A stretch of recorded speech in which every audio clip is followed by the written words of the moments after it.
First of all, can I welcome all of you? Can I particularly welcome the Vice President of Parliament, Alejo Vidal-Quadras, and many other colleagues who have come today now.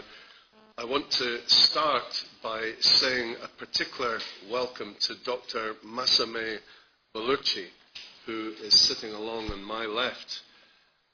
Dr. Bellucci's only son was one of the people massacred on the 1st of September in Camp Ashraf. And I really want to thank Dr. Bellucci for making what must be a very difficult journey at this time to be with us.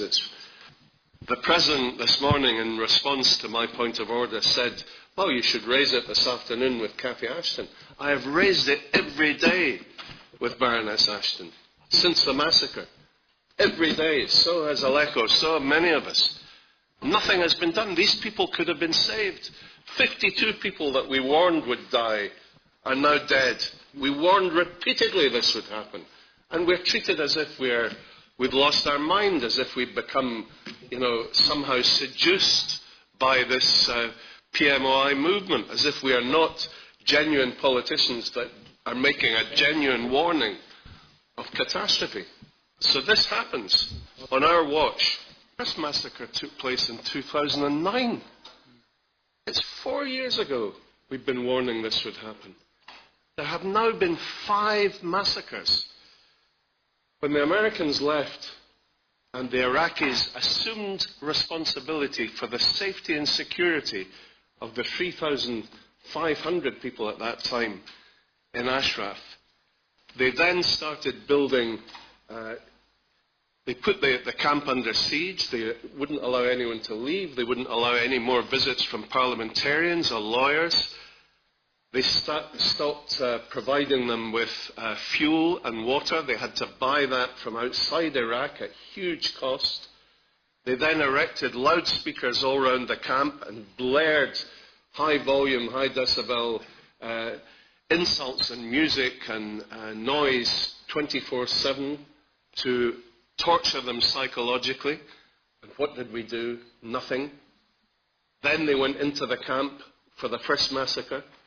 Now, after 5 massacres, there are 126 dead, including the 52 recently.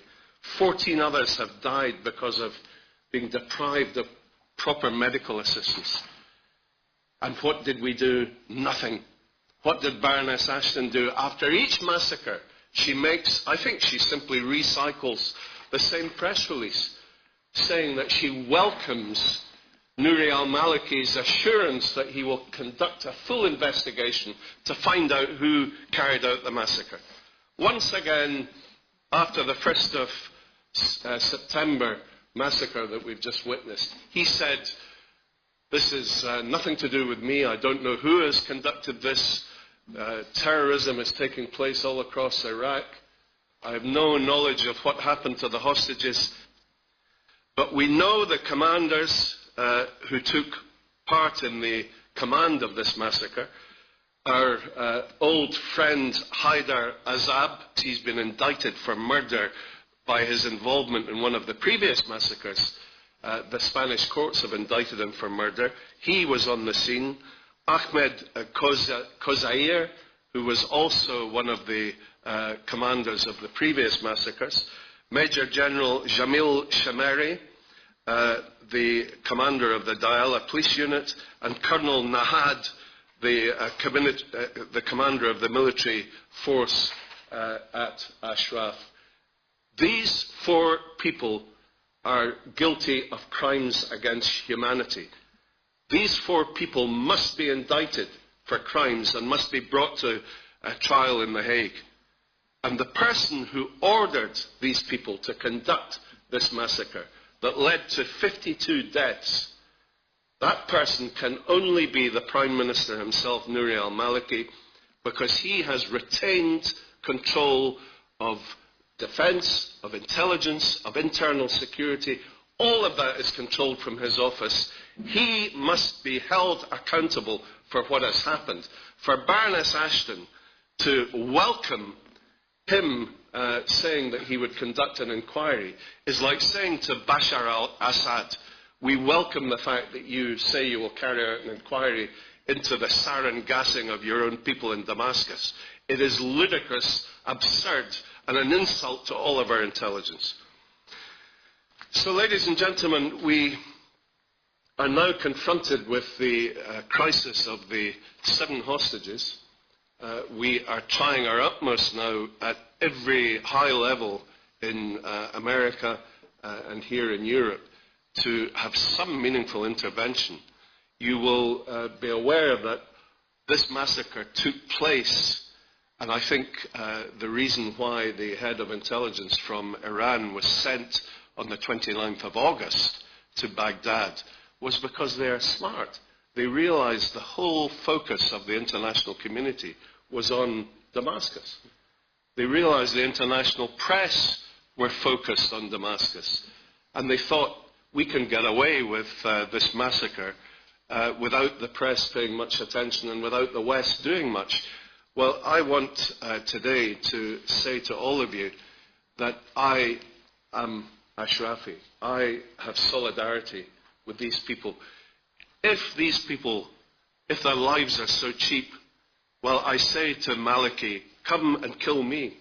You know, come and take me in a helicopter to Iran. I am an Ashrafi as well, and I hope all of you here are Ashrafis. Can I say, just to sum up, that the key messages that I've come across today are quite clear. First of all, the hostages. We must intervene now to get these hostages liberated before they are handed over to the Iranians. And I go on record here, and I'm sure you will all join me with this. If these hostages are taken out of Iraq and handed over to the Mullah regime and end in Evin prison and are tortured, then we will not only hold the Iraqi regime accountable, we will hold Baroness Ashton, the UN, the UNHCR, we will hold all of them and the US accountable. We have heard repeated demands for blue helmets. The UN have a responsibility to send blue helmets now to stop any further attacks or massacres. We must have a full, independent, UN-led inquiry into this recent massacre, not a pathetic inquiry which will go nowhere by Nouri al-Maliki. It's asking a murderer to investigate his own murders. That's ludicrous. A UN independent inquiry, they took possession of all 52 of the bodies for autopsies to be carried out. They're responsible for carrying out this inquiry. Why are the Americans, who guaranteed the safety of these people, who gave each individual a card saying, we will guarantee your safety and security, why are the Americans not airlifting all of them to America? Why are the Americans ducking their responsibility and leaving them as sitting ducks to be massacred in the way that happened on the 1st of September? Can I say finally to Dr. Baluchi, your son will not have died in vain. He will be remembered when we achieve freedom for Iran, when we achieve democracy, when we achieve human rights, when we get rid of the murderers, both in Iran and Iraq. Your son and all of the other martyrs will be remembered. Thank you. I'm sure. Thank you very much.